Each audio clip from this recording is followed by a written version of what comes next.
어느 여름 한양종로의 구두쇠포 목상이 다리 밑에서 아이 하나를 주었지요. 5살쯤 된 사내 아이였습니다. 말이 없었습니다. 이름을 물어도 입을 열지 않았습니다. 마치 말을 하면 안 되는 아이처럼요. 하룻밤이다, 하룻밤. 딱 하룻밤만 재우려던 것이었지요. 그런데 그 하룻밤이 열흘이 되고 한 달이 되었습니다. 그러는 동안 이상한 일이 벌어지기 시작합니다. 이 아이에게 밥을 넉넉히 주면 그날은 돈이 쏟아지고 밥을 줄이면 손님이 뚝 끊겼단 말입니다. 우연이라기엔 너무 정확했지요. 셈이라면 누구에게도 지지 않던 구두쇠가 처음으로 셈이 되지 않는 일 앞에 섰습니다. 그리고 넉 달이 지난 어느 날, 그 아이의 낡은 속적삼에서 무언가가 나옵니다. 그것을 본 순간 사내의 얼굴에서 핏기가 싹 가셨지요. 대체 무엇을 본 것일까요? 대보름 야담을 찾아주셔서 감사합니다. 보고 계신 모든 분들께 즐거움과 행복이 가득하시길 바랍니다. 그럼 오늘의 야담 시작합니다. 순조 7년 여름, 장마가 열흘째 이어지던 한양의 모처럼 해가 떴습니다. 종로 큰 길에 물이 빠지자 포목상 주인 엄치복이 가게 문을 열었지요. 석 달째 안 팔리는 비단 재고가 눈에 밟혔지만 그보다 먼저 할 일이 있었습니다. 장마 동안 물이 찬 창고를 살펴야 했던 것이지요. 엄치복은 45이었습니다. 종로 포목상 거리에서 그의 이름을 모르는 사람은 없었지요. 돈을 잘 번다고 이름난 것이 아니었습니다. 돈을 안 쓴다고 이름났던 것이었지요. 하인 복돌이에게 밥을 반 공기만 주었습니다. 제 밥도 반 공기만 먹었지요. 숟가락이 낡아도 새 것을 사지 않았고 신발 바닥이 닳아 맨발이나 다름없어도 꿰매서 신었습니다. 장터 사람들은 그를 두고 이렇게 말하곤 했지요. 엄영감은 돈을 벌 줄은 알아도 쓸 줄은 모르는 사람이라고요. 아내는 5년 전에 세상을 떠났습니다. 자식은 없었지요. 가게에 하인 복돌이 하나. 그것이 엄치복의 전부였습니다. 돈은 쌓이는데 사람은 없는 집. 밥은 반 공기인데 장부는 두꺼운 집. 그런 삶이었지요. 그날 치복이 창고 점검을 마치고 가게로 돌아오는 길이었습니다. 종로 다리를 건너는데 다리 밑에서 무언가가 움직였지요. 치복이 걸음을 멈추었습니다. 아이였습니다. 5살쯤 되어 보이는 사내 아이가 다리 교각에 몸을 붙이고 웅크리고 있었지요. 맨발이었습니다. 옷이 젖어 몸에 달라붙어 있었고 눈만 멀뚱히 뜬 채 하늘을 보고 있었습니다. 울지 않았지요. 그것이 더 이상했습니다. 5살짜리가 울지 않는다는 것은 이미 울 힘마저 없다는 뜻이었으니까요. 치복이 잠깐 보았습니다. 그러고는 고개를 돌렸지요. 발걸음을 옮기려는데 작은 손이 바짓단을 잡았습니다. 아이가 치복의 바지를 쥐고 있었던 것이지요. 말은 없었습니다. 고개도 들지 않았지요. 그저 작은 손가락 5개가 젖은 천을 붙들고 있을 뿐이었습니다. 치복이 바짓단을 잡아당겼습니다. 놓지 않았지요. 한 번 더 잡아당기자 아이의 몸이 끌려왔습니다. 가벼웠지요. 뼈와 가죽뿐인 몸이었습니다. 힘이 있는 것이 아니었지요. 빈손에 남은 마지막 것을 전부 손가락에 모은 것 같았습니다. 그때 복돌이가 달려왔습니다. 장을 보고 돌아오는 길이었지요. 다리 밑에 아이를 보더니 불쌍하다고, 장마에 떠내려온 것 같다고, 하룻밤만이라도 재워달라고 졸랐습니다. 치복이 펄쩍 뛰었지요. 어디서 온 누구인지도 모르는 아이를 왜 제가 거두느냐고 소리를 질렀습니다. 복돌이도 물러서지 않았지요. 내일 아침 관가에 넘기면 된다고 딱 하룻밤만이라고 매달렸습니다. 치복이 아이를 내려다보았습니다. 아이가 올려다보았지요. 눈이 컸습니다. 까맣고 조용한 눈이었지요. 감정이 없는 눈이 아니었습니다. 감정을 전부 삼킨 눈이었지요. 치복은 그 눈에서 아무것도 읽지 못했습니다. 아무것도 읽지 못했는데 이상하게 발길이 떨어지지 않았지요. 하룻밤이다. 하룻밤. 그렇게 말하고 돌아섰습니다. 복돌이가 아이를 업었지요. 아이는 여전히 말이 없었습니다. 가게에 도착하자 복돌이가 죽을 쏘았지요. 쌀을 퍼넣는 복돌이의 손을 치복이 잡았습니다. 그만큼이면 너무 많다는 것이었지요. 물을 더 부어 묽은 죽이 되었지만 아이는 그것을 한 그릇 비웠습니다. 소리 없이 빠르게. 한 숟갈도 남기지 않았지요. 치복이 빈 그릇을 보았습니다. 깨끗했지요. 밥풀 하나 남지 않은 그릇. 제 그릇보다 깨끗한 그릇이었습니다. 내일 아침 관가에 데려가거라. 복돌이에게 그렇게 말하고 안방으로 들어갔지요. 그런데 그날 밤 이상한 일이 벌어졌습니다. 해가 진 뒤 뜻밖의 손님이 찾아온 것이지요. 종로에서 큰 주막을 운영하는 최 주사였습니다. 사위가 내일 한양을 떠나는데 혼수가 모자라서 급히 비단을 구한다는 것이었지요. 명주 한 필에 3배 2필. 석 달째 꿈쩍 않던 재고였습니다. 3배 2필은 장마 전부터 먼지를 뒤집어 쓰고 있던 것이었지요. 거래가 성사되었습니다. 그것도 제 값을 다 받고요. 석 달 동안 한 푼도 깎지 않겠다고 버텨온 치복이었으니 오히려 제 값 그대로 팔린 것이 더 놀라운 일이었지요. 최 주사가 돌아간 뒤 치복은 가게 마루에 앉아 은전을 세웠습니다. 손가락 끝에 은의 감촉이 차갑게 스며들었지요. 오랜만의 감촉이었습니다. 문득 부엌 쪽을 돌아보았지요. 복돌이가 깔아놓은 거적 위에 아이가 누워 있었습니다. 작은 몸이 웅크려진 채 잠이 들어 있었지요. 치복이 잠깐 아이를 보다가 다시 은전을 내려다보았습니다. 우연이라고 생각했지요. 당연히 우연이었습니다. 다리 밑에서 주운 아이와 밤중에 찾아온 손님이 무슨 관계가 있겠습니까? 치복은 고개를 저었지요. 내일 아침 관가에 데려가거라. 같은 말을 한 번 더 했습니다. 그런데 다음 날 아침 치복은 그 말을 하지 못했지요. 눈을 뜨니 벌써 가게 앞에 손님이 서 있었기 때문입니다. 해가 뜨자마자 찾아온 손님이었지요. 남대문 쪽에서 올라온 보부상 셋이 무명천을 찾고 있었습니다. 비가 열흘이나 내리는 바람에 짐이 다 젖어 마른 천을 급히 구해야 한다는 것이었지요. 치복이 가진 것 중 가장 안 팔리던 물건이었습니다. 그것이 아침부터 팔려 나갔지요. 치복이 셈을 마치고 고개를 돌렸습니다. 부엌 쪽에서 아이가 복돌이가 차려준 묽은 죽을 먹고 있었지요. 여전히 말이 없었습니다. 숟가락을 드는 손이 작았지요. 관가에 데려가라는 말이 입안에서 맴돌았습니다. 그런데 나오지 않았지요. 대신 다른 말이 나왔습니다. 오늘 하루만 더. 치복의 입에서 나온 것인지, 치복의 머리에서 나온 것인지 제 자신도 알 수 없는 말이었지요. 그렇게 하룻밤이 이틀이 되었습니다. 이틀이 사흘이 되고 사흘이 닷새가 되었지요. 치복은 매일 아침 같은 말을 하려 했습니다. 관가에 데려가라.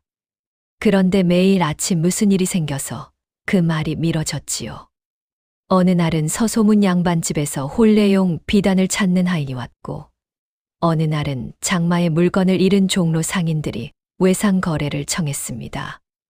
외상은 치복이 세상에서 가장 싫어하는 것이었지요. 그런데 담보를 잡고 받아주었더니 사흘 뒤 이자까지 얹어 갚더란 말입니다. 치복이 아는 장사에는 없던 일이었지요. 열흘이 되자 치복은 더 이상 관가 이야기를 꺼내지 않았습니다. 대신 복돌이에게 이렇게 말했지요. 아이 밥은 내 몫에서 떼라고요. 복돌이의 반 공기가 더 줄어들었습니다. 아이는 여전히 말이 거의 없었지요. 이름을 물어도 고개를 숙였고 부모를 물어도 입을 다물었습니다. 하루 종일 가게 한쪽 구석에 앉아 있었지요. 시키지 않아도 그 자리에 앉았고 먹으라 하면 먹었고 자라 하면 잤습니다.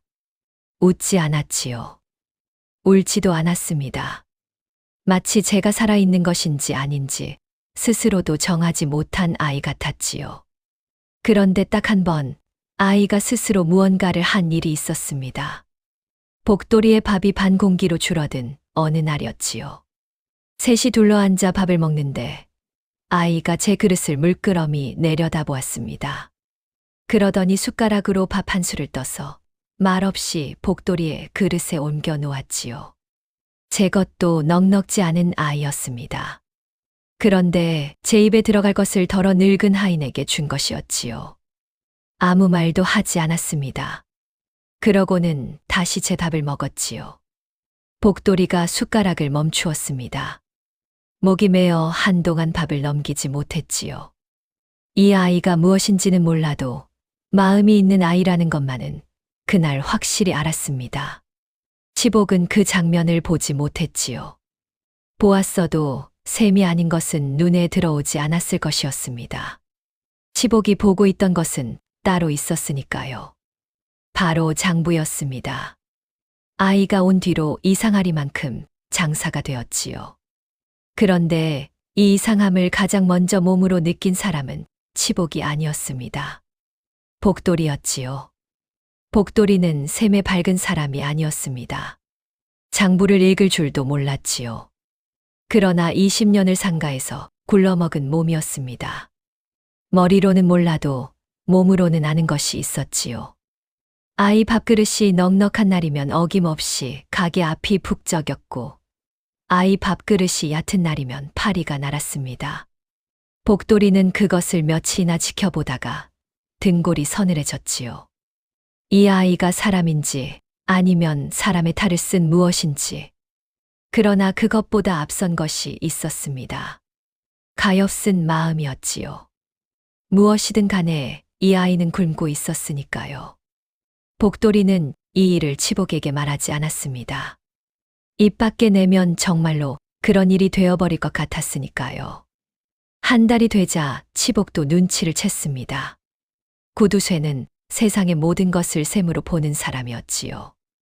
그런 사람이 한 달치 장부를 펼쳐놓고 아이가 오기 전 석 달 매출과 아이가 온 뒤 한 달 매출을 나란히 놓아보았습니다. 숫자가 달랐지요. 분명히 크게 달랐습니다.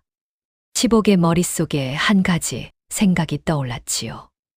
떠오르면 안 되는 생각이었습니다. 그러나 구두쇠의 머리는 한 번 셈을 시작하면 멈추지 못하는 법이었지요. 혹시 이 아이 때문인가? 시험해 보기로 했습니다. 다음 날 아침 치복은 처음으로 아이에게 밥을 한 공기 가득 주었지요. 반 공기가 아니었습니다. 수북이 담은 한 공기였지요.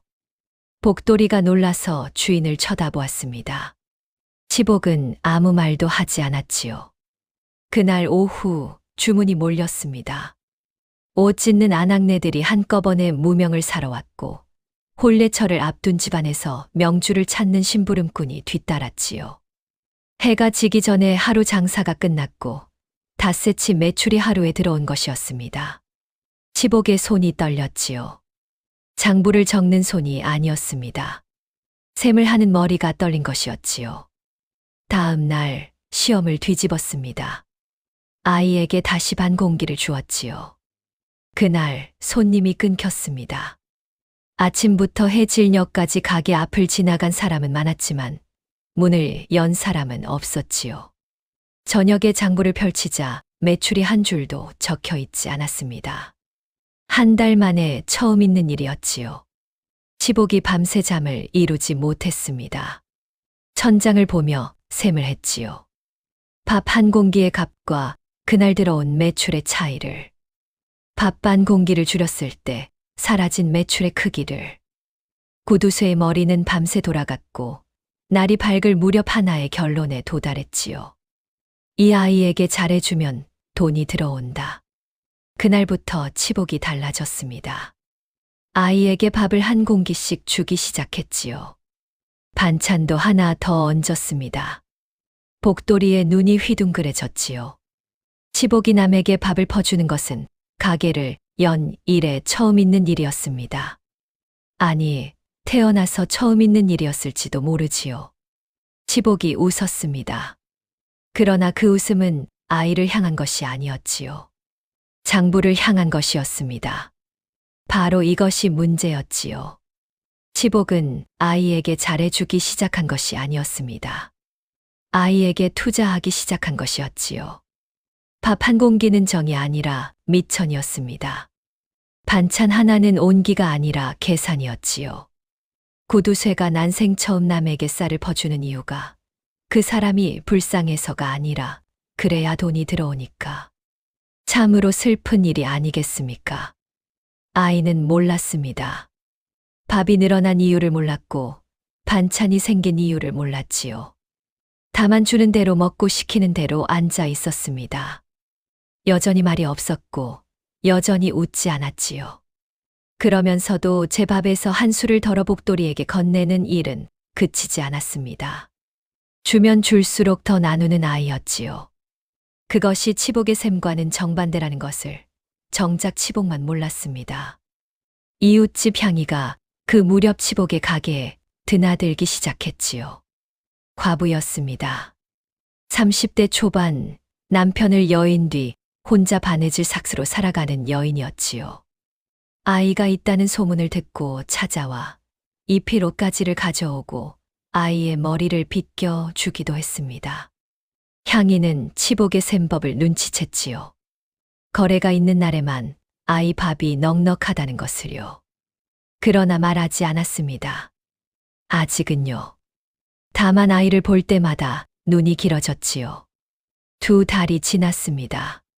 치복의 포목상은 종로에서 가장 장사가 잘 되는 가게가 되어 있었지요. 장부는 두꺼워졌고 은전을 넣는 괴짝이 하나 더 늘었습니다. 그러나 가게 안의 풍경은 전과 다를 것이 없었지요. 아이는 구석에 앉아 있었고 복돌이는 반 공기를 먹었고 치복은 장부를 펼치고 있었습니다. 달라진 것은 숫자뿐이었지요. 사람은 달라지지 않았습니다. 아직은요. 석 달째가 되자 치복의 셈법은 한층 정교해졌지요. 큰 거래가 잡힌 날이면 아이에게 새 옷을 입혔습니다. 고기 반찬을 올렸지요. 밥을 수북이 담아주고 복돌이에게 아이 몸을 깨끗이 씻기라 시켰습니다. 그러고는 아이를 가게 한가운데 앉혀두었지요. 마치 물건을 진열하듯이요. 거래가 없는 평일에는 다시 반 공기였습니다. 새 옷은 벗겨서 접어두었고 반찬은 김치 한 가지로 돌아갔지요. 아이는 시키는 대로 입고 시키는 대로 벗었습니다. 넉넉한 날과 궁한 날의 차이를 아이가 아는지 모르는지 치복은 궁금하지 않았지요. 중요한 것은 오직 장부의 숫자였습니다. 규칙이 만들어졌지요. 치복만의 규칙이었습니다. 아이에게 드리는 비용과 그날 매출의 상관관계를 장부에 따로 적기 시작한 것이었지요. 밥 한 공기에 반찬 2를 줬을 때의 매출, 밥 반 공기에 반찬 하나를 줬을 때의 매출, 새 옷을 입힌 날과 입히지 않은 날의 차이. 구두쇠의 장부는 점점 기괴해졌습니다.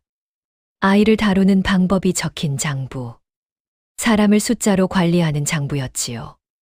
복돌이는 그 장부를 볼 때마다 가슴이 답답했습니다. 20년을 모신 주인이었지요. 인색하지만 악한 사람은 아니라고 믿어왔습니다. 그런데 아이를 보면 그 믿음이 흔들렸지요. 복돌이는 밤마다 아이가 자는 부엌 거적을 살폈습니다. 아이가 추워 보이면 제 저고리를 벗어 덮어 주었지요. 넉넉한 날 남은 고기 반찬을 숨겨 두었다가 궁한 날 몰래 아이에게 건네기도 했습니다. 아이는 복돌이가 주는 것을 받았지요. 역시 말이 없었습니다. 그러나 복돌이의 손이 가까이 오면 고개를 살짝 돌려 그 손을 보았지요. 피하지 않았습니다. 그것이 복돌이에게는 작은 위안이었지요.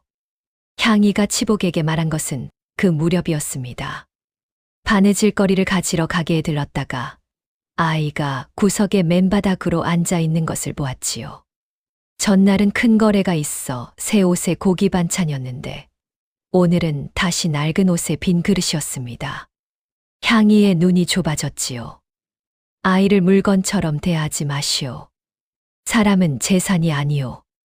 치복이 콧방귀를 뀌었습니다. 향이가 더 말하려 했으나 치복은 이미 장부로 눈을 돌린 뒤였지요. 향이가 입을 다물었습니다. 아이를 한 번 더 보고 가게를 나갔지요. 걸음이 무거웠습니다. 향이의 말이 틀린 것은 아니었지요. 그러나 구두쇠의 귀에는 돈 이야기만 들어왔습니다. 사람 이야기는 들어오지 않았지요. 아직은요. 가을이 오고 있었습니다. 추석을 앞두고 장사가 절정에 올랐지요. 혼례, 제사, 선물, 비단과 무명을 찾는 손이 줄을 이었습니다. 치복의 가게는 문을 열자마자 손님이 차고 해가 지기 전에 물건이 동났지요. 치복은 지방에서 물건을 더 올려야 했습니다. 그만큼 돈이 풀렸고 그만큼 돈이 돌아왔지요. 그러던 어느 날이었습니다. 추석 대목을 사흘 앞둔 날, 큰 거래가 잡혔지요. 북촌의 이판서댁에서 비단 10필을 주문한 것이었습니다. 치복이 장사를 시작한 이래 가장 큰 단일 거래였지요. 이판서댁 하인이 내일 아침 물건을 가지러 오겠다고 전했습니다. 치복의 머리가 돌아가기 시작했지요. 아이에게 새 옷을 입혔습니다. 고기 반찬에 밥을 수북이 담았지요. 그리고 한 가지를 더 시켰습니다. 내일 아침부터 가게에 앉아 있으라고요. 이 판서댁 하인이 올 때까지 자리를 뜨지 말라고 했지요. 아이가 가게에 앉아 있으면 거래가 잘 된다는 것이 치복의 셈이었습니다. 아이가 고개를 끄덕였지요. 말은 없었습니다. 늘 그랬듯이요. 다음 날 아침 아이는 가게 한가운데 앉았습니다. 치복이 시킨 자리였지요. 비단 10필이 아이 뒤에 쌓여 있었습니다. 아이는 가만히 앉아 있었지요. 아침이 지나고 낮이 되었습니다. 이 판서댁 아이는 오지 않았지요. 급한 일이 생겨 오후로 미뤄졌다는 전갈이 왔습니다. 치복은 아이에게 계속 앉아 있으라 했지요. 아이는 앉아 있었습니다. 점심때가 되어도 자리를 뜨지 않았지요. 밥을 가져다 주지도 않았습니다. 거래가 끝난 뒤 먹이면 된다고 생각한 것이었지요. 오후가 깊어졌습니다. 아이의 눈이 감기기 시작했지요. 아침부터 해가 기울 때까지 꼼짝없이 앉아 있었으니 5살짜리가 버틸 수 있는 시간이 아니었습니다. 아이의 고개가 앞으로 꺾였습니다. 몸이 기울었지요. 그러고는 비단 위로 넘어졌습니다. 아이의 손에 묻어있던 먹물이 비단에 번졌지요. 아침에 복돌이가 장부 정리를 시키면서 먹을 갈게 했던 것이었습니다. 아이의 손을 씻기지 않은 것은 치복이었지요. 그러나 치복은 그것을 기억하지 못했습니다. 눈에 보이는 것은 비단에 퍼져가는 검은 얼룩뿐이었지요. 명주 한 필이었습니다. 이 판서댁에 넘길 10필 중 하나였지요. 치복의 얼굴이 일그러졌습니다. 손이 올라갔지요. 아이의 뺨을 때렸습니다. 처음이었지요. 소리가 가게 안에 울렸습니다. 작은 소리였지요. 아이의 뺨이 작았으니까요. 그러나 그 소리는 가게 안을 가득 채웠습니다. 아이가 바닥에 쓰러졌지요. 울지 않았습니다. 이 아이는 울지 않는 아이였지요. 다만 손으로 뺨을 감싸 쥐고 고개를 숙인 채 가만히 있었습니다. 그것이 우는 것보다 더 조용하고 더 무거운 것이었지요. 복돌이가 부엌에서 뛰어나왔습니다. 아이를 일으켜 세우고 뺨을 어루만지고 치복을 올려다보았지요. 20년 동안 한 번도 주인에게 대든 적 없는 사내였습니다. 그런데 그 눈이 처음으로 주인을 원망하고 있었지요. 치복은 그 눈을 보지 못했습니다. 아니, 보지 않았지요. 비단을 들어 먹물 자국을 살피느라 바빴습니다. 한 필 값이 머릿속을 가득 채우고 있었지요. 그날 밤 재앙이 왔습니다. 사실 조짐이 없던 것은 아니었지요. 그 전날 추석 대목이라 지방에서 곡물 섞인 짐이 잔뜩 흘러왔고 그 부스러기가 창고 바닥에 흩어져 있었습니다. 평소의 치복이라면 당장 쓸어냈을 것이었지요. 그러나 큰 거래에 정신이 팔려 그냥 두었습니다. 그것이 화근이었지요. 포목상 창고, 장마 뒤 한 번도 탈이 없던 그 창고에서 쥐가 나왔습니다. 한두 마리가 아니었지요. 곡물 냄새를 맡고 몰려든 쥐떼가 밤새 비단을 갉아 먹었습니다. 석필이었지요. 이 판서댁에 넘길 10필 중 석필이 밤새 쥐에게 뜯겼습니다. 먹물이 묻은 한 필까지 합하면 넉 필을 잃은 것이었지요. 치복이 아침에 창고 문을 열고 주저앉았습니다. 갉아먹힌 비단 가닥이 바닥에 흩어져 있었지요. 10년 넘게 이 가게를 운영하면서 한 번도 없던 일이었습니다. 쥐가 이렇게 때로 든 적은 더욱 없었지요. 이 판서댁 거래는 무산되었습니다. 10필을 맞출 수 없었으니까요. 치복이 지방에서 급히 물건을 올리려 했으나 추석 대목에 비단을 넘길 상인이 없었지요. 한 해 중 가장 큰 거래가 하룻밤에 날아간 것이었습니다. 복돌이가 그날 저녁 가게 마루를 쓸면서 혼잣말처럼 중얼거렸지요. 아이를 때린 날 재앙이 왔다고요. 밥을 줄인 날 손님이 끊겼던 것과 같다고요. 주인 어르신이 보지 못하는 것이 있다고요. 치복이 들었습니다. 듣되 인정하지 않았지요. 우연이라고 생각했습니다. 쥐가 든 것은 곡물 부스러기 때문이고 거래가 무산된 것은 비단이 부족했기 때문이라고요. 아이를 때린 것과 무슨 상관이 있느냐고요. 머리로는 그렇게 정리했습니다.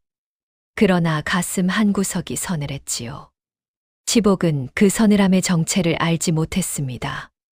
알려고 하지도 않았지요. 장부를 펼치고 손실을 계산하는 것이 먼저였습니다. 숫자를 적는 것이 먼저였지요. 서늘함 따위는 장부에 적을 수 없는 것이었으니까요. 아이는 그날 밤도 부엌 거적 위에서 잤습니다. 뺨이 아직 붉었지요. 복돌이가 차가운 물에 적신 천을 데워 주었습니다. 아이가 복돌이의 손을 보았지요. 잠깐이었습니다. 그러고는 눈을 감았지요. 향이가 다음 날 아침 가게에 왔습니다. 아이의 뺨을 보더니 말없이 복돌이를 보았지요. 복돌이가 고개를 숙였습니다. 그것으로 충분했지요. 향이가 아이를 제 집으로 데려가 밥을 먹이고 뺨에 약을 발라주었습니다. 치복에게는 아무 말도 하지 않았지요. 아무 말도 하지 않는 것이 때로는 가장 무거운 말이었습니다. 그러나 치복은 그 무게를 느끼지 못했지요. 느낄 수 없었습니다. 그의 감각은 오래전에 숫자에 잠식당한 것이었으니까요.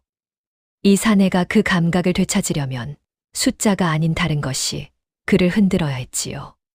숫자로는 셈할 수 없는 것이요. 그것은 곧 오게 되어 있었습니다. 쥐떼 사건 이후 치복은 아이를 때리지 않았습니다. 그러나 잘해주지도 않았지요. 예전처럼 거래가 있는 날만 밥을 넉넉히 주고 없는 날에는 반공기로 돌아갔습니다.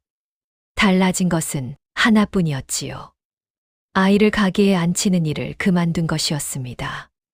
비단 위에 넘어진 날 이후로 치복은 아이를 가게 밖으로 내보냈지요. 부엌 아니면 마당. 그것이 아이의 자리가 되었습니다. 넉 달이 되었지요. 아이는 여전히 말이 거의 없었습니다. 이름을 물으면 고개를 숙였지요. 부모 이름을 물으면 입을 다물었습니다. 어디서 왔느냐 물으면 눈을 내리깔았지요. 5살이면 제 이름 정도는 말할 나이였습니다. 그런데 이 아이는 말하지 않았지요. 말을 못하는 것이 아니었습니다. 밥을 달라는 신용은 했고 춥다는 신용도 했지요. 말을 안 하는 것이었습니다. 마치 말을 하면 안 되는 아이처럼요. 딱 한 번 아이가 입을 열려던 적이 있었지요. 어느 저녁 복돌이가 아이에게 이름을 물었을 때였습니다. 아이가 복도리를 한참 올려다보더니 입술을 달싹였지요. 무슨 소리가 나오려는 듯했습니다. 복도리가 숨을 죽이고 기다렸지요. 그런데 아이는 그 입술을 다시 다물어 버렸습니다. 마치 무언가가 무서워 삼켜버린 듯이요. 복도리는 그 순간을 오래 기억했지요. 이 아이가 말을 못하는 것이 아니라 말을 참고 있다는 것을 그때 확실히 알았으니까요. 치복은 그것이 궁금하지 않았습니다. 아이가 누구든 장사만 되면 그뿐이었지요. 그러나 복돌이는 궁금했습니다. 아이를 돌보는 사람은 복돌이었지요.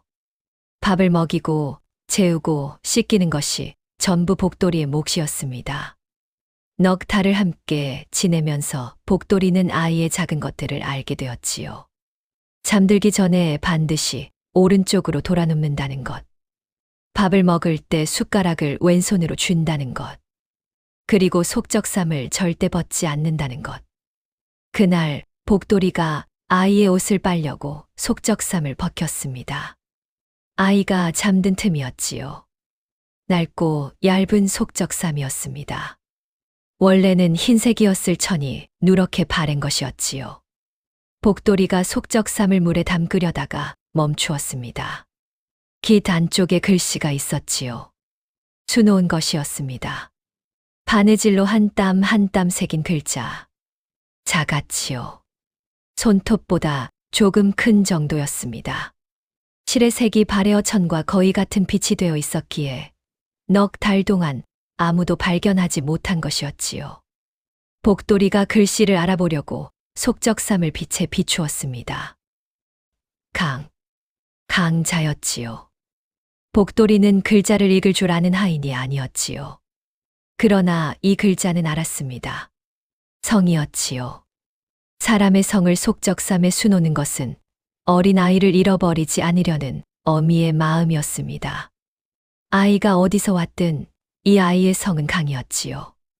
복돌이가 치복에게 속적삼을 가져갔습니다. 별일 아니라고 생각한 것이었지요.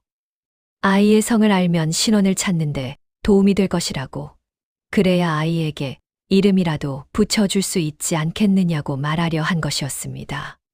치복이 속적삼을 받아들었지요. 깃 안쪽의 글자를 보았습니다. 치복의 얼굴에서 핏기가 빠졌지요. 복돌이가 놀랐습니다. 20년을 모셨지만 주인의 얼굴이 저렇게 하얗게 변하는 것은 처음 보았지요. 치복의 손이 떨리고 있었습니다. 속적삼을 쥔 손가락이 하얗게 질려 있었지요. 복돌이가 무슨 일이냐고 물었으나 치복은 대답하지 못했습니다. 입술이 움직이지 않았지요. 다만 눈이 속적삼의 글자에 박혀서 떨어지지 않았습니다. 강만호. 10년 전의 이름이었지요. 치복에게는 아무도 모르는 과거가 있었습니다. 포목상을 시작한 것은 35대였지요. 혼자 시작한 것이 아니었습니다. 강만호라는 사내와 함께였지요. 나이가 비슷했고 고양이 같았고 장사의 뜻이 맞았습니다. 둘이 돈을 모아 종로의 작은 포목상을 열었지요. 강만호가 지방에서 물건을 떼어오면 치복이 한양에서 팔았습니다. 궁합이 잘 맞았지요. 2, 3년이면 장사가 자리를 잡았고 종로에서 이름을 알릴 만큼 번성했습니다. 그때 치복의 머릿속에서 셈이 시작되었지요. 강만호의 몫이 눈에 밟히기 시작한 것이었습니다. 매출의 절반이 강만호에게 돌아가는 것이 아까웠지요.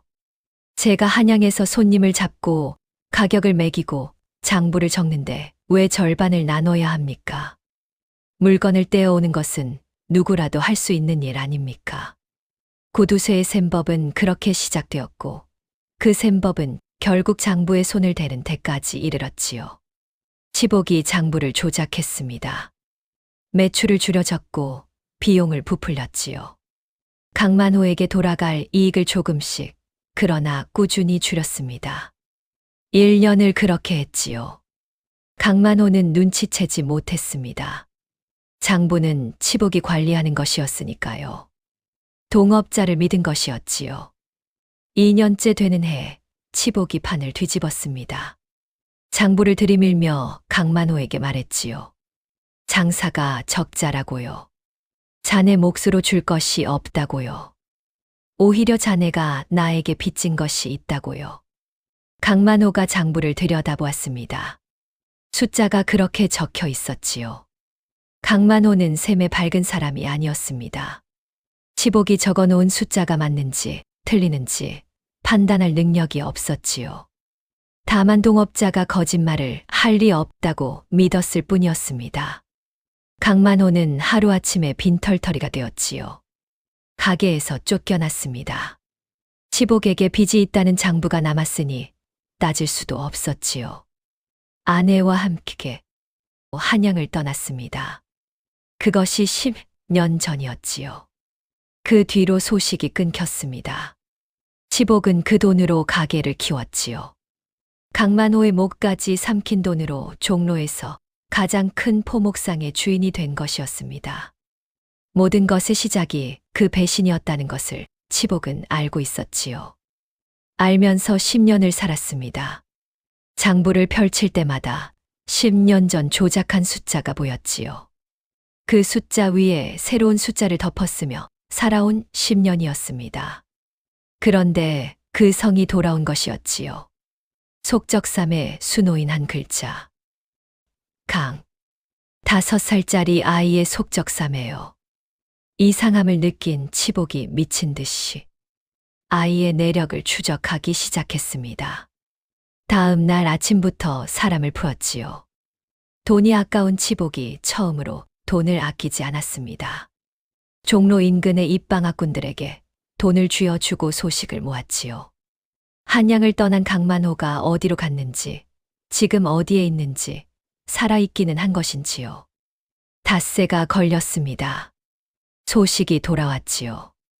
강만호는 한양을 떠난 뒤 충청도 공주 쪽으로 내려갔습니다. 장사 미천이 없었으니 품팔이로 연명했지요. 포목상을 하던 사람이 남의 논에서 모를 심고 남의 밭에서 김을 맸습니다.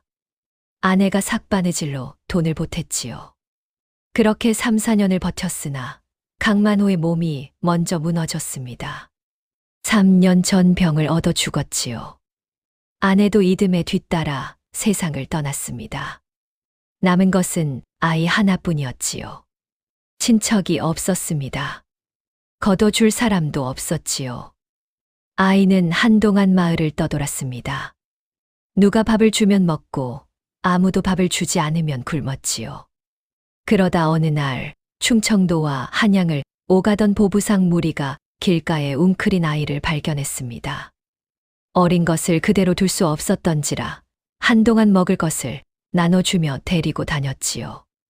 아이는 그들을 따라 북쪽으로 올라왔습니다. 하지만 올여름 장마가 시작되던 무렵 한양에 들어온 뒤 사람 많은 저작거리에서 그 무리와 떨어지고 말았습니다. 어디로 가야 하는지도 누구를 찾아야 하는지도 몰랐지요. 그렇게 며칠을 헤매다 종로 다리 밑에 쓰러졌다는 것이 마지막 소식이었습니다. 치복이 보고를 듣는 동안 가게 안이 조용했지요. 제가 망하게 만든 사람의 아이였습니다. 제가 장부를 조작하여 빈털터리로 만든 동업자. 그 동업자가 품팔이를 하다 죽고 아내도 죽고 남은 아이가 떠돌다가 하필 제 앞에 왔지요. 하필 제 바짓단을 잡았습니다. 하필 제가 데려왔지요. 그리고 그 아이가 제게 복을 주고 있었습니다.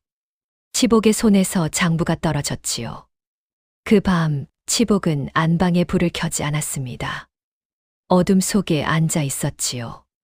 장부를 펼치지 않았습니다. 은전을 세지 않았지요. 아무것도 하지 않았습니다. 다만 앉아서 생각했지요. 10년 전의 일이 떠올랐습니다.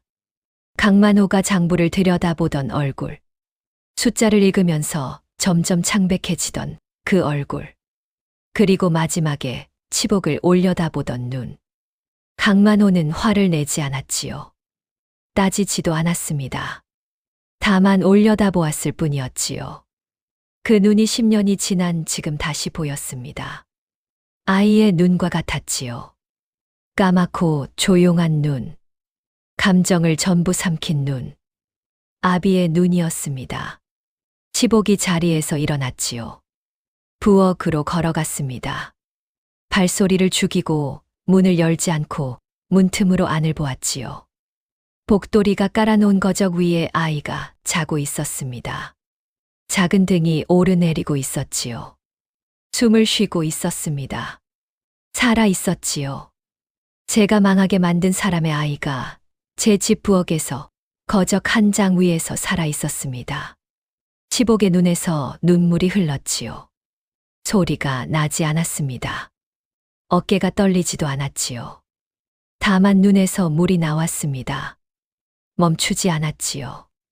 서서 문틈으로 아이의 등을 보면서 치복은 한참을 울었습니다. 10년 만의 눈물이었지요. 아내가 죽었을 때도 울지 않았던 사내였습니다. 강만호를 쫓아냈을 때도 울지 않았지요. 눈물이 돈이 되지 않으니 울지 않았던 것이 아니었습니다. 눈물이 나오지 않았던 것이었지요. 움켜쥔 손에는 눈물이 고이지 않는 법입니다. 꽉 쥐고 있으면 아무것도 새어나오지 않지요. 10년 동안 치복은 그렇게 살아왔습니다. 그런데 그 손이 지금 풀리고 있었지요. 아이의 작은 등이 오르내렸습니다. 치복은 그것을 보았지요. 장부에 적을 수 없는 것이었습니다. 셈할 수 없는 것이었지요. 그러나 그것이 이 밤에 치복이 본 것 중 가장 무거운 것이었습니다. 다음 날 아침 치복이 복돌이를 불렀지요. 아이에게 방을 하나 내어주라 했습니다. 안방 옆 작은 방이었지요. 빈 방이었으나 물건을 쌓아두고 창고처럼 쓰던 곳이었습니다. 복돌이가 놀라서 주인을 보았지요. 치복이 다시 말했습니다. 물건을 빼고 바닥을 쓸고 이불을 깔아주라고요. 부엌 거적이 아니라 방에서 자게 해주라고요. 복돌이가 묻지 않았습니다. 묻지 않고 움직였지요. 20년을 모신 하인의 감이었습니다. 주인의 목소리에서 무언가가 달라졌다는 것을 알았지요. 명령하는 목소리가 아니었습니다. 부탁하는 목소리도 아니었지요. 갚는 사람의 목소리였습니다. 그날 치복이 아이에게 이름을 지어주었지요. 만복이, 만자의 복자를 붙였습니다. 만은 강만호의 만이었지요. 복은 엄치복의 복이었습니다. 제가 망하게 만든 동업자의 이름 한자와 제 이름 한자를 붙인 것이었지요. 아이에게 그 뜻을 말하지는 않았습니다. 아이가 알 나이도 아니었지요. 다만 치복은 그 이름을 지으면서 입안에서 여러 번 굴렸습니다. 만복, 만복이.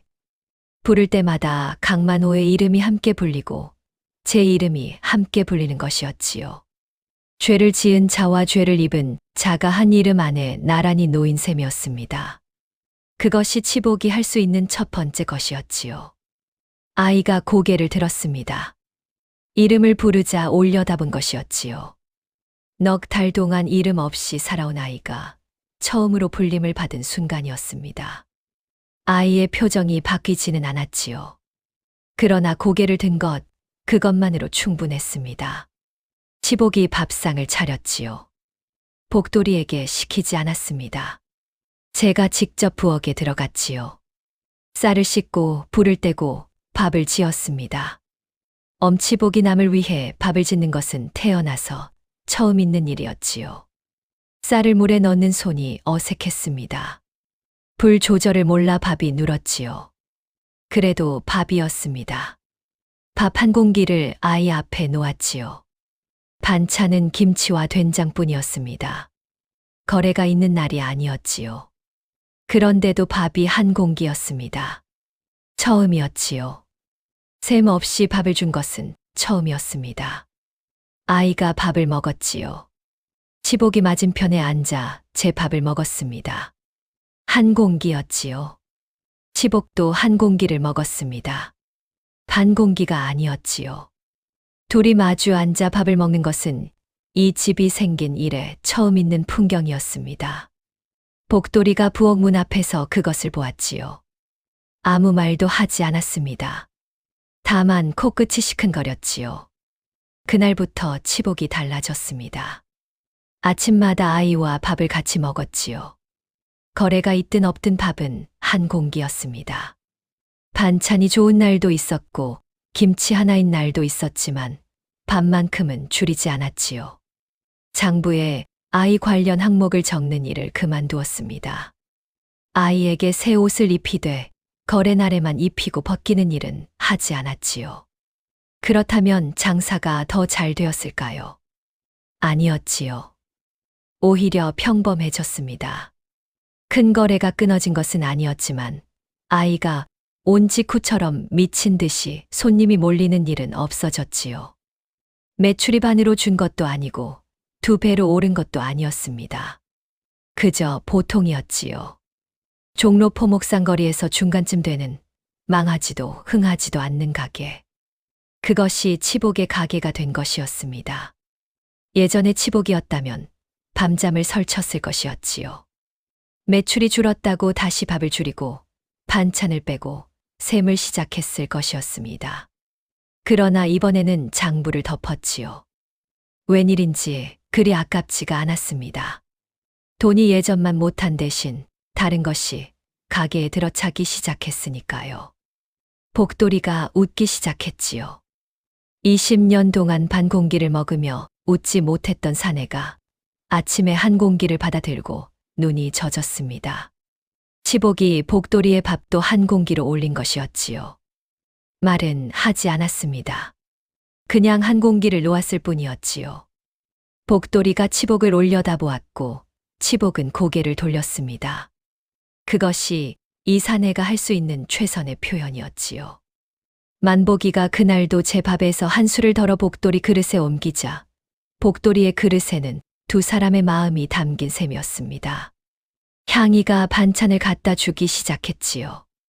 아이가 맞은 날 이후 치복에게 말을 끊었던 향이가 아이에게 방이 생기고 밥이 늘어난 것을 보고 다시 가게에 드나들기 시작한 것이었습니다. 말은 여전히 적었지요. 그러나 나물 한 접시, 젓갈 한 종지가 이따금 가게 부엌에 놓여 있었습니다. 치복이 고맙다는 말을 한 적은 없었지요. 향이도 별말 없었습니다. 다만 아이를 볼 때 눈이 부드러워졌지요. 장터 사람들이 치복에게 인사를 건네기 시작했습니다. 10년 동안 종로에서 장사를 하면서 치복에게 먼저 인사하는 상인은 거의 없었지요. 고두쇠에게 인사해봐야 돌아오는 것이 없었으니까요. 그런데 이제 사람들이 치복을 보면 아는 체를 했습니다. 얼굴이 달라졌다고들 했지요. 무엇이 달라졌느냐 물으면 딱 집어 말하지는 못했습니다. 다만 전에는 없던 것이 그 얼굴에 생겼다고만 했지요. 치복은 그것을 머리로 깨닫지 못했습니다. 다만 몸이 먼저 알았지요. 밥을 지을 때 쌀을 한 줌 더 넣는 손. 복돌이의 그릇을 채울 때 멈추지 않는 손. 만보기를 볼 때 절로 풀어지는 입가. 셈으로는 할 수 없는 것들이었습니다. 그러던 어느 날 치복이 큰 결심을 했지요. 밤이었습니다. 만보기가 잠든 뒤 치복이 안방에서 10년 전 장부를 꺼냈지요. 가게 구석 궤장 밑에 넣어두고 한 번도 꺼내본 적이 없던 것이었습니다. 그 장부를 열면 조작한 숫자가 보입니다. 강만호의 몫을 깎아낸 흔적이 보이지요. 치복은 그것을 알면서 장부를 열었습니다. 숫자를 하나하나 짚어 나갔지요. 강만호에게 돌아갔어야 할 몫을 계산했습니다. 10년 전 물가로 환산하고 이자를 더하고 그 돈이 지금 얼마인지를 따졌지요. 고두쇠의 셈은 정확했습니다. 남의 것을 빼앗을 때 정확했던 그 셈이 이번에는 돌려줄 것을 계산하는 데 쓰인 것이었지요. 재산의 절반이었습니다. 치복이 가진 전 재산의 절반이 강만호의 몫이었지요. 그 돈이 없었으면 가게를 키우지 못했을 것이고 가게가 커지지 않았으면 지금의 재산도 없었을 것이니 절반은 오히려 적은 셈이었습니다. 그러나 치복은 절반이라 정했지요. 나머지 절반마저 내놓으면 가게가 문을 닫습니다. 가게가 닫히면 만보기를 먹일 수 없지요. 그것은 안 되는 일이었습니다. 다음 날 치복이 관아에 가서 문서를 넣었지요. 제 재산의 절반을 만보기 앞으로 떼어두고 아이가 장성하기 전에는 함부로 손대지 못하도록 관아에 등록해 둔 것이었습니다. 그리고 이웃사람 향이를 증인으로 세웠지요. 제가 죽거든 이 아이가 틀림없이 받게 하라는 뜻이었습니다. 문서를 맡아 두는 아전이 고개를 갸웃했지요. 제 재산을 남의 집 아이에게 떼어주는 사람은 처음 보았으니까요. 치복이 그 문서의 사본을 들고 질 무렵 향이의 집을 찾아갔습니다. 문서를 내밀며 제가 죽으면 이것을 만보기에게 주라 했지요. 향이가 받아 들고 읽었습니다. 눈이 커졌지요. 치복이 평생 모은 것의 절반이 그 종이에 적혀 있었으니까요. 향이가 치복을 보았습니다. 왜 직접 주지 않느냐 물었지요. 받을 자격이 있는 건 이 아이고 줄 자격이 없는 건 나요. 치복이 대답했습니다. 그것이 전부였지요. 더 말하지 않았습니다. 강만호 이야기도 배신 이야기도 하지 않았지요. 향이에게 알릴 필요가 없었습니다. 아이에게도 알릴 필요가 없었지요. 알아야 할 사람은 제 자신뿐이었고 제 자신은 이미 알고 있었으니까요. 향이가 한참 동안 치복을 보았지요. 무슨 사연인지 묻지 않았습니다. 이 사내의 얼굴에서 물어볼 수 없는 것이 있다는 것을 알았으니까요. 문서를 접어 품에 넣었지요. 치복이 돌아서서 걸어갔습니다. 걸음이 가벼웠는지 무거웠는지는 알 수 없지요. 다만 돌아보지 않았습니다. 그날 밤 치복이 가게에 돌아왔을 때 만보기가 깨어 있었습니다. 방에서 나와 마루에 앉아 있었지요. 작은 몸이 마루 끝에 걸터 앉아 다리를 흔들고 있었습니다. 치복이 들어서자 만보기가 고개를 돌렸지요. 아저씨. 치복이 멈추었습니다. 만보기가 치복에게 말을 한 것은 그것이 처음이었지요. 넉 달하고도 보름. 다리 밑에서 주운 일에 한 번도 입을 열지 않았던 아이가 처음으로 소리를 냈습니다. 목소리가 작았지요. 갈라져 있었습니다. 오래 쓰지 않은 목소리였지요. 치복이 돌아보았습니다. 밥. 배가 고프다는 뜻이었지요. 그것이 전부였습니다. 아저씨, 밥. 두 마디. 세상에서 가장 짧고 가장 단순한 말이었지요. 치복이 웃었습니다. 소리 없이요. 입꼬리가 올라간 것이 아니라 얼굴 전체가 풀어진 것이었지요. 이 사내의 얼굴에서 그런 것이 나온 적이 있었는지 복돌이도 본 적이 없는 표정이었습니다. 치복이 부엌으로 들어갔지요. 불을 떼고 쌀을 씻고 밥을 지었습니다. 두 번째였지요. 구두쇠가 남을 위해 아궁이에 불을 넣는 것은 이 집이 생긴 이래 두 번째 일이었습니다. 첫 번째보다는 손이 덜 어색했지요. 밥이 눌지 않았습니다. 밥 한 공기를 만보기 앞에 놓았지요. 만보기가 숟가락을 들었습니다. 왼손이었지요. 치복이 맞은편에 앉아 만보기가 먹는 것을 보았습니다. 장부를 보는 눈이 아니었지요. 셈을 하는 눈이 아니었습니다. 그냥 보는 눈이었지요. 밤이 깊었습니다. 만보기가 밥을 다 먹고 그릇을 내려놓고 치복을 보았지요. 그러고는 방으로 들어갔습니다. 문을 닫지 않았지요. 치복이 빈 그릇을 치웠습니다. 그릇이 깨끗했지요. 밥풀 하나 남지 않은 그릇. 넉 달 전 처음 죽을 먹였던 날과 같았습니다. 그런데 같은 그릇인데 다른 것이 보였지요. 넉 달 전에는 구두쇠가 아깝다고 여긴 그릇이었습니다. 지금은 아이가 배불리 먹었다는 것이 보이는 그릇이었지요. 같은 그릇이었습니다. 달라진 것은 그릇이 아니라 보는 눈이었지요. 치복이 그릇을 씻었습니다. 남의 그릇을 씻는 것도 처음 있는 일이었지요. 물에 손을 넣으니 차가웠습니다. 가을이 깊어지고 있었지요. 겨울이 왔습니다. 첫눈이 내리던 날, 치복이 만복이에게 솜저고리를 입혔지요. 새로 지은 것이었습니다. 향이가 바느질한 것이었지요. 치복이 천을 대고 향이가 바늘을 들었습니다. 돈을 주고 사면 될 것을 굳이 제가 직접 천을 골랐지요. 포목상이 제 가게 천으로 아이 옷을 만드는 것은 따지고 보면 당연한 일이었습니다. 그런데 치복은 그 당연한 일을 10년 동안 해본 적이 없었지요. 제 가게 천은 팔아서 돈이 되는 것이지 입히는 것이 아니었으니까요. 만복이가 솜저고리를 입었습니다. 작은 몸에 하얀 저고리가 넉넉했지요. 소매가 손끝을 덮었습니다. 향이가 소매를 접어주면서 웃었지요. 만복이는 웃지 않았습니다. 여전히 잘 웃지 않는 아이였지요. 그러나 소매 끝을 만지작거렸습니다. 새 옷의 감촉을 손가락으로 느끼고 있는 것이었지요. 치복의 포목상은 예전처럼 크게 흥하지 않았습니다. 그러나 망하지도 않았지요. 적당히 사람 사는 만큼요. 큰 거래가 들어오는 날이 있었고 하루 종일 손님이 없는 날도 있었습니다. 치복은 그것을 받아들였지요.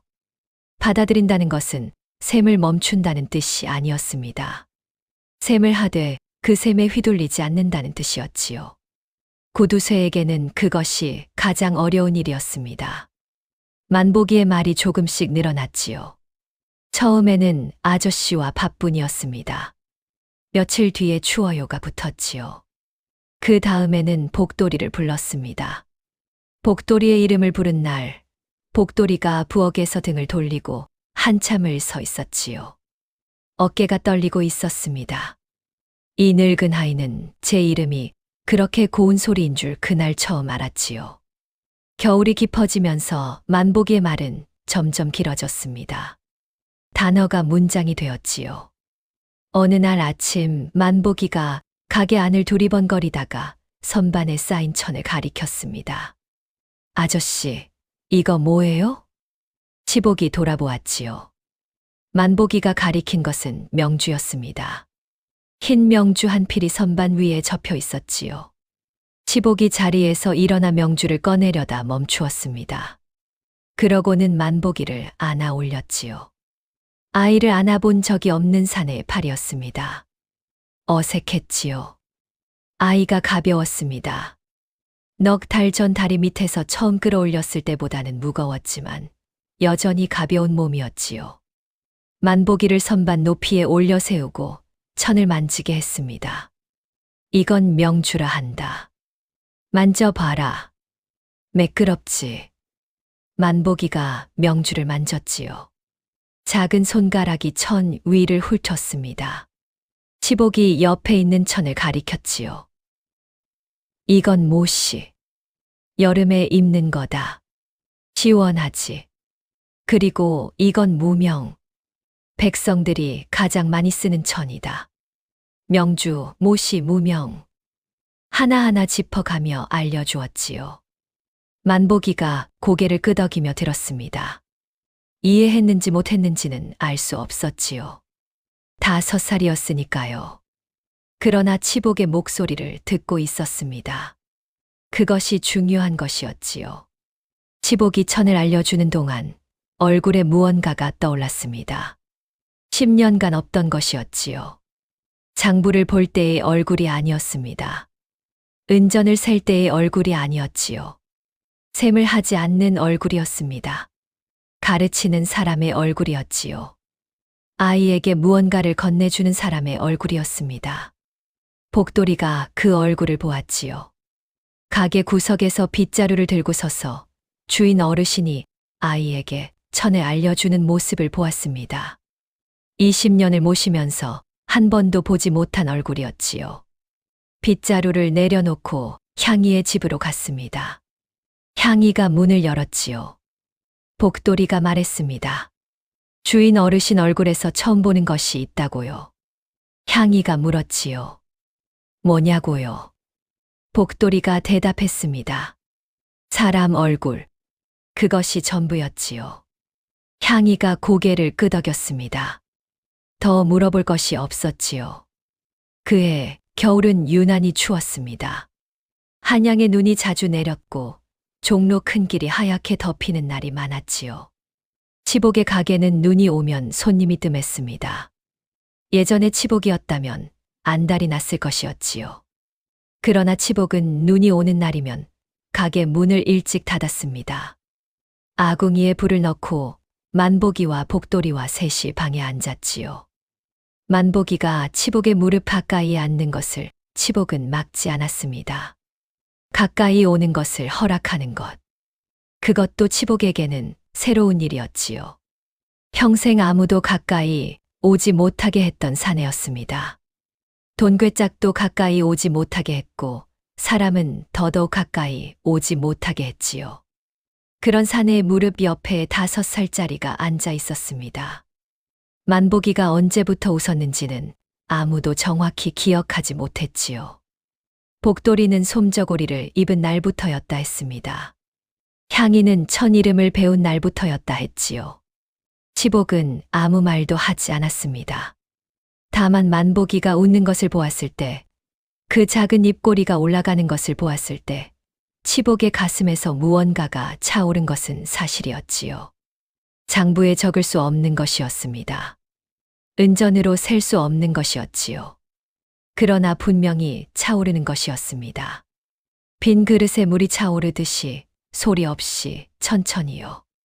엄치복은 그해 겨울을 그렇게 보냈습니다.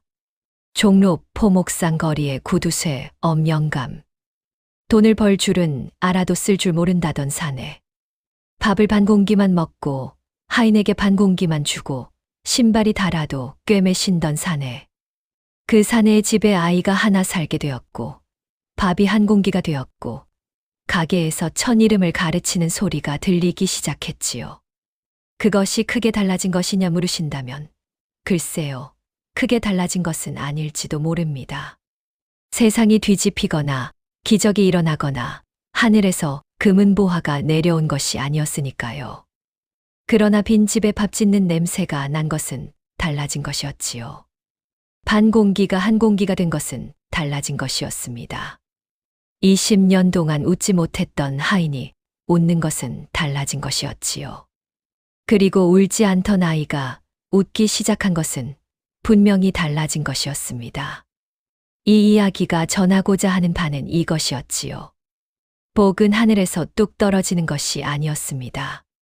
빈 그릇이 가득 차려면 먼저 움켜쥔 손을 놓아야 했지요. 엄치복이 10년 동안 쥐고 있던 것은 돈이 아니라 죄였습니다. 그리고 그 죄를 풀어준 것은 제가 망하게 만든 사람의 아이였지요. 받을 자격이 있는 것은 그 아이였고 줄 자격이 없는 것은 엄치복이었습니다. 그런데 참으로 기이하지요. 줄 자격이 없다던 그 사내가 손을 열자 그 손으로 도리어 가장 큰 것을 돌려받았으니까요. 돈이 아니라 사람을요. 셈으로는 결코 닿을 수 없던 것을요. 참으로 기이한 일이 아닐 수 없었습니다. 오늘 이야기 어떠셨습니까? 엄치복이 만보기에게 밥을 지어준 그 밤, 그 장면이 마음에 남으셨다면 댓글로 한 줄 남겨주세요. 다음 이야기로 다시 찾아뵙겠습니다.